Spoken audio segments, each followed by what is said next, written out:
Nah, Zi, baik lagi nih kita bicara tentang tadi berbagai masalah. Waktu dulu nih dengar-dengar di berbagai sumber, Zizi itu sering juga ya ada mengeluhnya dengan syukurnya itu kan lebih banyak ngeluhnya daripada syukurnya, katanya begitu. Ya, benar banget ya? Benar banget. Yang tadi tuh 70%, 30%. Ya, kayak bagi hasil kita kayak bagi hasil. 50% ngeluh, 70% 30% itu bersyukur. gimana sih ceritanya kok sampai terblow up itu bagaimana? Kenapa ya? Jadi kadang tuh kita nggak kerasa ya Kang. Mungkin nauzubillah min dzalik kemarin sempat ada ujub, mungkin nggak ngerti lah ya, ngerasa sudah berhijrah nih ya. Padahal kan hijrah itu proses tidak akan pernah berakhir ya. Betul. Tapi kadang ketika kita ngerasa udah berubah, udah baik, udah punya ilmu, jadi ada si sombong itu ada kan. Jadi Allah kasih hal-hal baik, bukannya bersyukur malah ngeluh. Dikasih pekerjaan gitu, iya senang, alhamdulillah, aduh capek deh tapi gitu. Ya akhirnya ngeluhnya lebih banyak daripada bersyukurnya, dan ternyata itu yang jadi beban dalam hidup saya karena kebanyakan ngeluh. Kebanyakan ngeluh ya, iya. Gitu. Iya, dan ini juga sebetulnya bagaimana cara pandang kita ya. Kalau kita lihat betapa nikmat itu tidak akan pernah muncul tanpa syukur, apapun itu. Ya. Misalnya makan sesuatu yang enak ya, misalnya lagi pengen lotek di Bandung misalnya. Walaupun dikasih tiba-tiba wagyu di depan gitu, yang mahal ya, tapi ketika pikirannya lotek, bagaimana kemudian melihat wagyu ini? Kan gitu. Nah, inilah yang membuat akhirnya ketika kita nggak punya konsep syukur terhadap apapun yang kemudian kita terima, walaupun itu mahal banget bagi sekian banyak orang, itu ya nggak mungkin lah bisa makan itu. Tapi akhirnya kita bahkan mengeluh, kok saya dapatnya ini, gitu. Sama seperti orang yang kemudian menyiram tanaman, dia berharap betul yang muncul apel. Tapi yang munculnya kenapa jeruk terus. Sementara dia pengen apel, tapi jeruk terus. Bagi sebagian orang, dapat jeruk aja udah, waduh, alhamdulillah banget. Nah, karenanya kenapa kemudian Allah bilang begini, la in syakartum la azidanakum wa la in kafartum inna adzabi lasyadid. Itu surat Ibrahim ya, ayat 7. Jadi kata Allah gini, kalau kalian bersyukur, aku akan tambahkan nikmatnya. Coba bayangkan kalau kamu bersyukur ditambah nikmat. Jadi yang namanya nikmat itu karena syukur. Bukan ditambah jumlahnya, bukan ditambah ini, tapi nikmatnya. Tapi kadang syukur itu cuman lip service, kadang aduh alhamdulillah ya, tapi nggak dari hati. Itu dia tuh yang sulit, sama kayak ikhlas itu tadi. Kayak ikhlas itu tadi. Jadi seringkali kita itu masih apa namanya, sampai beragama itu di istilah. Agama itu di adlibsnya. Sementara agama itu tempatnya kan di hati tadi. Betul. Karena yang namanya syukur syakaro ya, kalau kita keluar dari jalur dulu sebentar gitu. Syakaro itu artinya orang yang bisa merasakan bahwa segala sesuatu yang dia dapatkan itu nikmatnya itu dari Allah. Makanya syakaro itu artinya terbuka. Lawan katanya kafaro atau kufur. Kan syukur itu lawan katanya kufur. Nah, jadi orang yang bersyukur itu orang yang bisa ngerasain bahwa ini semua datang dari Allah sebetulnya. Karena caranya bersyukur adalah dengan apa? Nah, apakah cukup dengan mengucapkan alhamdulillah? Tidak. Jadi bersyukur itu caranya dengan menggunakan sesuatu yang diberikan kepadanya sesuai dengan apa yang diinginkan si pemberinya. Jadi kalau misalnya saya kasih nih, ini saya kasih blazer ya, jaket ya buat Zizi. Oh ya, terima kasih, alhamdulillah ya Ustadz gitu, jazakallah ya. Kemudian sampai rumah dipakai lapel. Saya kan nggak suka. Bisa jadi saya mana sini balikin jaketnya, atau saya nggak mau lagi kasih jaket sama Zizi. Nah, artinya Zizi tidak menggunakan sesuai dengan apa yang saya inginkan. Nah, sekarang kalau kita telaah, sudahkah kita bersyukur terhadap ilmu yang dikasih sama Zizi? Sesuai nggak ilmu ini digunakan sesuai dengan apa yang siapa yang memberi? Bagaimana dengan yang namanya rezeki, harta? Bagaimana yang namanya suami, anak-anak? Dikasih sama Zizi itu kita sudah perlakukan sebagaimana yang si pemberinya berikan kepada kita nggak gitu, ya kan? Nah, itulah syukur sebetulnya. Nah, Zi mau tanya, boleh lah ya? Boleh lah. Durasi aman ya? Tentang hablum minallah sama hablum minanas. Ya. Kadang kita ngerasa ketika kita sudah berhijrah, kita belajar agama, kita jadi fokus sama hablum minallah Iya, aja. iya. Bahkan orang-orang yang menurut kita ilmu yang nggak sama, kita cuekin atau kadang iya. merendahkan mereka. Ya. Itu harusnya kayak gimana? Karena kita kadang suka abai kan tentang hablum Iya, minanas. betul. Nah, jadi begini. Ya, Assalamualaikum. Waalaikumsalam warahmatullahi. Ayo Nadira, gimana? Boim hilang kan? Ya Allah. Atau kemana? Boim hilang. Iya. Mana? Udah taruh di mading gitu, mencari Boim. Belum 24 jam oleh Kak. Kayak hilang kucing aja. Enggak, tapi emang dia udah biasa sih Kak. Biasa Biarin aja lah, hilang-hilangan nanti ya. juga muncul lagi. Iya. Gitu. Benar. Ada doa khusus nggak supaya Boim balik ya? Mungkin kita berdoa supaya nanti jangan balik dulu. Ya Allah. Enggak. Jangan Kang, kita masih butuh dia kan. Iya. Gimana tuh dilanjut ini? Ya. Oke, tadi pertanyaan nih Nadira, gimana tentang masalah permasalahan hablum minallah dan hablum minannas ya. Nah begini, tentu kita itu ya betapa selalu memahami yang namanya ibadah. Ya. Kebanyakan orang memahaminya itu ritual, hablum minallah, ibadah. Sholat itu ibadah, puasa itu ibadah, misalnya begitu.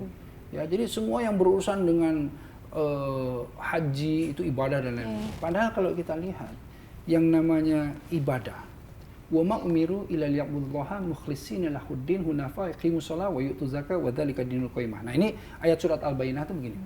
Dan kalian itu sebetulnya nggak diperintahkan apa-apa kecuali ila beribadah kepadaku, ila liya'budullaha, beribadah kepadaku dengan cara seperti apa? Mukhlishina lahuddin, kata Allah. Dengan cara kalian tuh harus memurnikan yang namanya din atau agama. Memurnikan yang namanya ketaatan kita kepada Allah. Agama itu ketaatan kita kepada Allah. Bentuk ketaatan kita itu agama. Iya. Jadi kalau kamu beragama nggak? Oh, saya beragama gitu. Agama itu artinya kamu taat pada Allah. Kalau kamu nggak taat sama Allah, kamu nggak beragama. Gitu. Gitu ya. Jadi mukhlishina lahuddin, memurnikan ketaatan dalam menjalankan perintah Allah. Yang seperti apa? Yang wa aqimus shalah dan wa yu'tuz zakah. Jadi kata Allah itu yang lurus, yang hanif itu, agama yang lurus itu agama yang hablum minallah dan hablum minannas. Nah, ini simbol bagaimana yang aqimus shalah itu simbol hablum minallah itu segala urusan-urusan yang kemudian menyangkut kepada Allah ya dalam urusan ritual. Hablum minannas segala urusan-urusan yang menyangkut kepada Allah dalam urusan sesama. Sesama. Jadi ibadah itu bahkan berkhidmat kepada anak-anak itu ibadah. Melayani suami itu ibadah, gitu.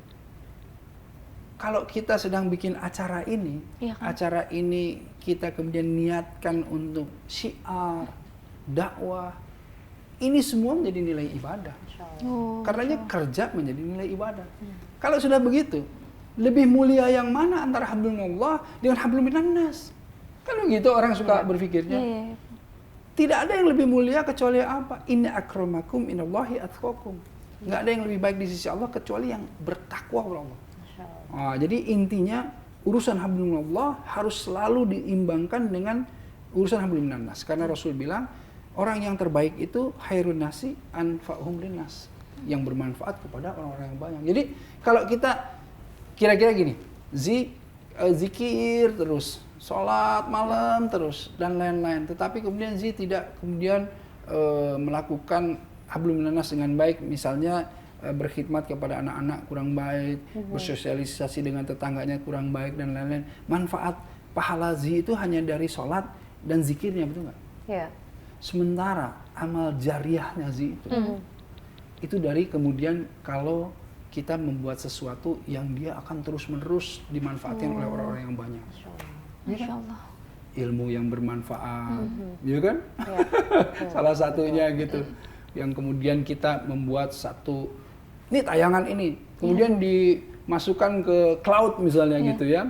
Kemudian orang lihat terus, dan orang yang kemudian terinspirasi sampai akhir zaman melakukan pahala, kita akan mendapatkan pahala yang sama.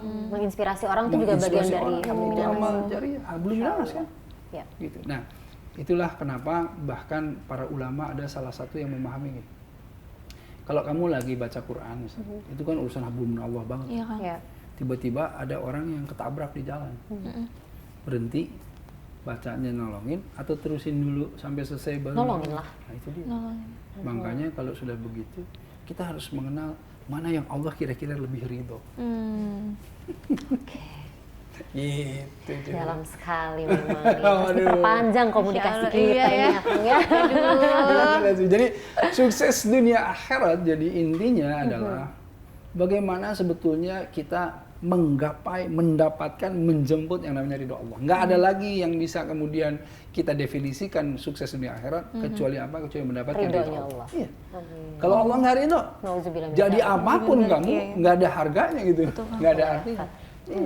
Tapi apapun itu, jika Allah ridho, insya Allah. Sekecil apapun itu. Sekecil apapun. Kan kata Rasul gini, selamatkanlah dirimu dari api neraka walaupun hanya dengan sebutir kurma. Sebutir kurma kalau Allah ridho bisa kita masuk surga. Insya Allah. Wow, Masya Allah. Tapi segunung uang yang kamu punya, bahkan seperti Korun dia punya harta sebegitu banyak, tidak bisa membawa dia ke surganya Allah. Berarti sekarang kalau hubungannya dengan hablum minanas, apalagi sekarang ini ada sosial media ya Kang. Ya. Kalau kita berbicara tidak baik, berkomentar tidak baik di akun orang, itu juga bagian dari hambatan kita masuk surga.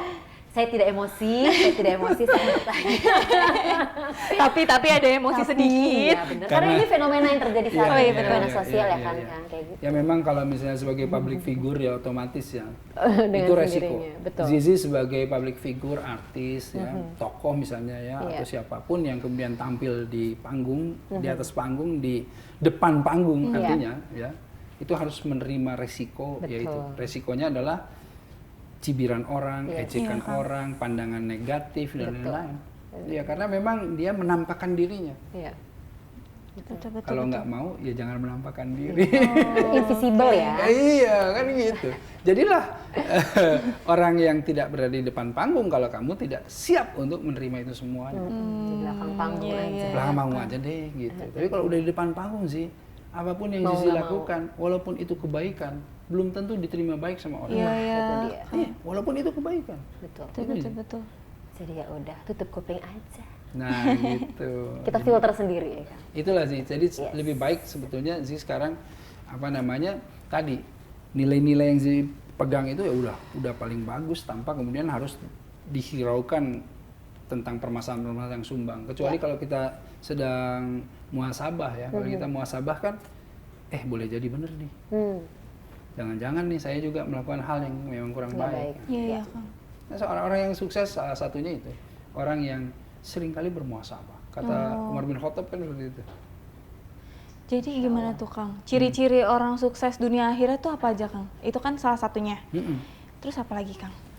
Ciri-ciri orang sukses dunia akhirat adalah bagi dirinya segala sesuatu yang diinginkannya tidak lebih penting dari apa yang ditetapkan oleh Allah. Masya Allah. Oh, Masya Allah, merinding.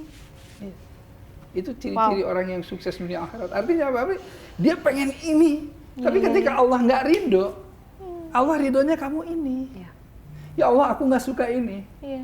tapi kamu harus melalui ini, kata Allah. Ikhlas dan merasa bahwa tidak lebih penting apa yang aku sukai daripada apa yang ditetapkan oleh Allah. Masuk dia keikhlasan, masuk dia dalam ridhonya Allah, sukseslah dia dunia wal akhirat. Iya, itu jaminannya memang. Tapi ya semudah itu kita membicarakan dan sesulit itu kita menjalankan. Betul banget, Kak. Bener. Ya, Kak. Saya ikhlas ya Allah, di mulut aja, kerja sulit. Bener nggak? Hatinya masih, aduh kok gini banget ya Nah, Allah, masih belum bisa. Makanya Idul Fitri ini ya ini Iya, Kang. kita masuk di hari ini pun artinya bagaimana sebetulnya kita kembali sebagai manusia yang seutuhnya manusia. Masya Allah. Manusia yang seutuhnya sebagaimana manusia yang diciptakan oleh Allah yang secara fitrah itu adalah apa? Manusia yang dia ketika dihidupkan oleh Allah sebagai apapun dia harus ikhlas. Hanya dia perlu berusaha yang terbaik, yang sebaik-baiknya yang dia mampu untuk menjadi yang terbaik. Tetapi kan urusannya ketika Allah udah kamu ini kayak sutradara nih. Iya, Kang. Nadira, kamu jadi orang kayanya ya. Zi, kamu jadi orang yang susah, ya. Kamu orang yang nangis-nangis, ya. Kamu orang yang ini. Ya, berusahalah terbaik dari peran-perannya itu. Iya, Kang. Gitu. Jadi bagaimana supaya menjadi orang yang susah atau disebut orang miskin tapi miskin yang Allah ridho. Karena nanti akan ada masanya Allah naikin levelnya. Iya. Karena kita main role-nya yang bagus. Iya, gitu ya. role-nya yang bagus karena sutradara bilang, oh kamu, saya seneng nih sama kamu, saya kasih bonus nih kamu. Iya, Naik iya, level. iya, Naik iya. level. Dah, kamu jangan peran itu lagi, sekarang ganti perannya. Kan gitu. Iya. Nah ini, ya itulah sebetulnya panggung sandiwara itu ya, tapi intinya masuknya ke situ. Itu sukses salah satunya ke sana. Insya Allah, Ya. berat sekali ya. Ini tayangan Idul Fitri yang sangat kontemplatif. Biasanya kan makanya, happy, sejuk, tapi nggak apa-apa. Justru ini adalah momentum.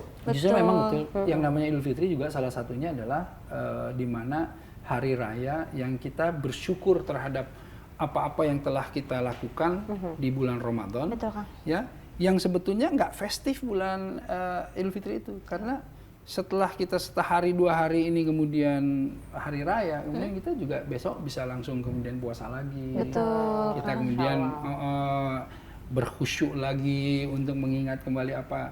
Beda kan sama yang namanya Idul Adha. Idul Adha kan festif banget.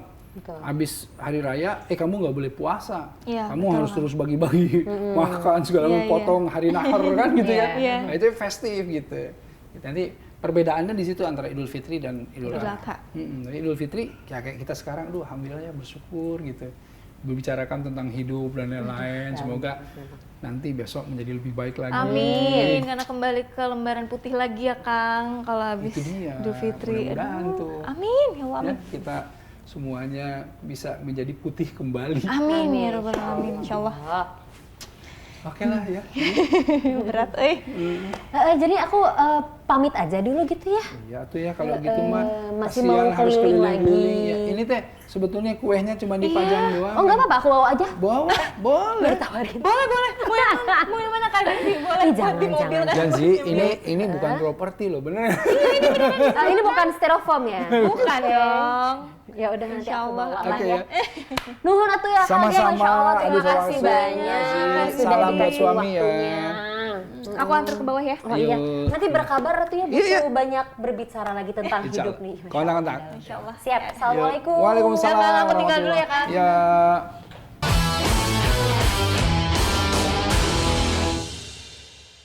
Jelajahi cara baru mendapatkan informasi. Download Metro TV Extend sekarang.